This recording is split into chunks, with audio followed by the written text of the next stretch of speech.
Забудьте все, что вы думаете о рае на земле. Да, Италия — это солнце, история, кухня и знаменитая La Dolce Vita.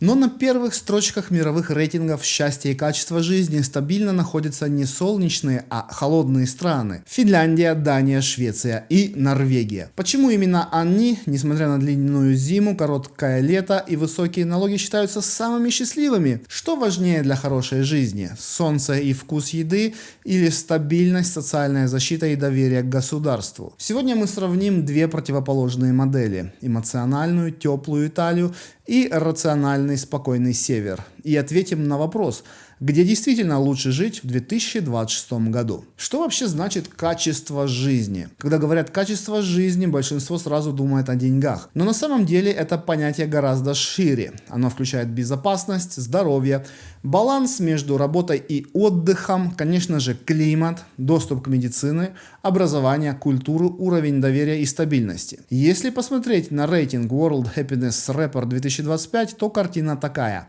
Первое место Финляндия, за ней Дания, Исландия, Швеция и Норвегия. В десятке также Нидерланды и Швейцария. Италия на 29 месте. Это выше, чем, например, Греция или Португалия, но заметно ниже севера Европы.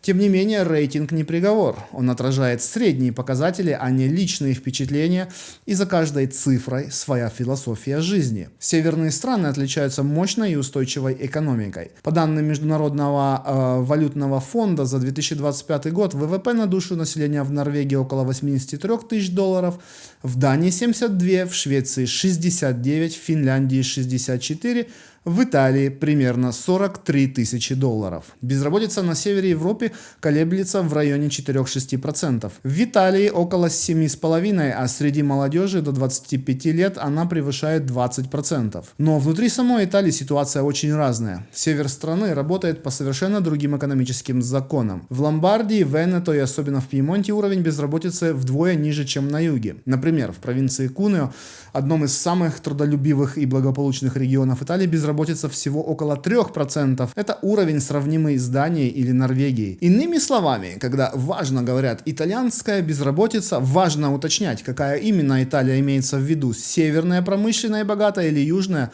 где экономика до сих пор восстанавливается. Но экономика — это не только цифры. На севере Европы все системно, но строго. Высокий налоговый пресс, сильная зависимость от государства и высокая цена жизни. В Италии больше свободы и гибкости. Здесь процветает малый бизнес, ремесленные мастерские и семейные предприятия. Это делает экономику менее предсказуемой, но и более человечной. По балансу работы и жизни север выигрывает формально. Средняя рабочая неделя в Дании или Норвегии 37 часов, в Италии 40-42. Отпуск в Скандинавии около 25-30 рабочих дней, в Италии 20-26. При этом итальянцы берут то, чего не измерить в цифрах. Время на кофе, на обед с друзьями, на разговор. Здесь люди работают, чтобы жить, а не живут, чтобы работать. На севере Европы социальная защита – это почти религия. Государство поддерживает граждан от рождения до пенсии. Бесплатное образование, долгий декрет, достойные пособия, эффективная медицина. Все это работает благодаря высоким налогам. До 45-50% дохода уходит государству, но взамен человек получает уверенность и защищенность. В Италии модель похожая. Это тоже универсальная медицина и социальные гарантии, но с итальянской спецификой. Помощь бесплатна, но сроки ожидания долгие, а система бюрократична. Тем не менее, по данным ОЭСД, за 2025 год продолжительность жизни в Италии составляет 82,9 года. Это почти 83 года.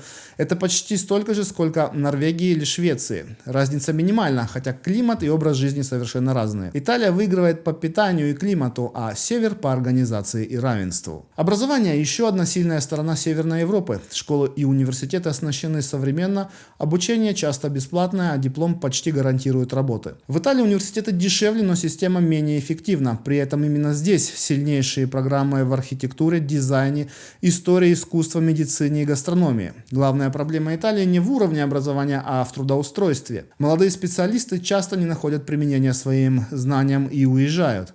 На севере же рынок труда стабилен, и государство активно инвестирует в молодежь. Ну, ту самую итальянскую, которая приезжает туда на заработки, наверное. Север – это порядок, честность, чистота, доверие к государству.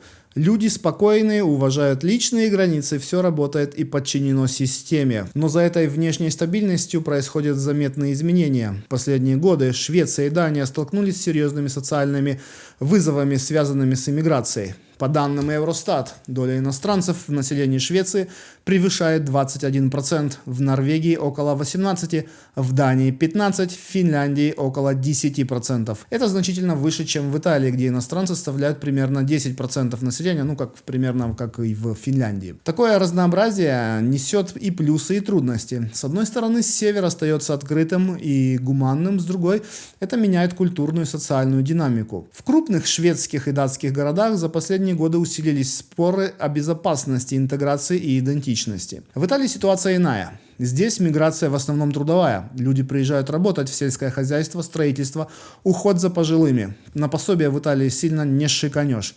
В крупных городах Милане, Болоне, Турине международная среда заметна, но в целом общество остается более однородным, а уровень социальной напряженности ниже. То есть, если Скандинавия учится жить в новой мультикультурной реальности, то Италия все еще остается страной традиций, локальной сплоченности и сильных человеческих связей. Здесь по-прежнему ощущается чувство общности и узнаваемости, редкое качество для современной Европы. Климат – еще одно различие. В Финляндии и Швеции зима длится почти полгода. Солнца почти нет, а температура опускается до минус 20.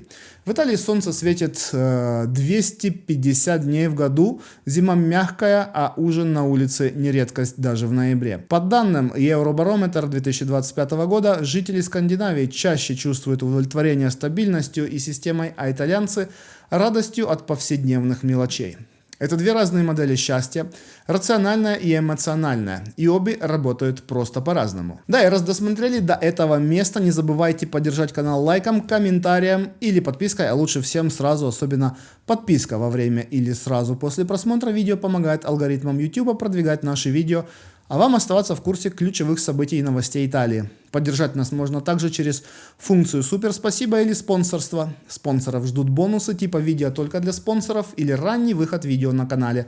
Смотрите первыми. Если опираться на World Happiness Report 2025, первое место занимает Финляндия. За ней, как я сказал, идут Дания, Исландия, Швеция, Норвегия, Нидерланды, Швейцария и Люксембург. Италия в конце второй-третьей, на 29-м месте из примерно 140 стран.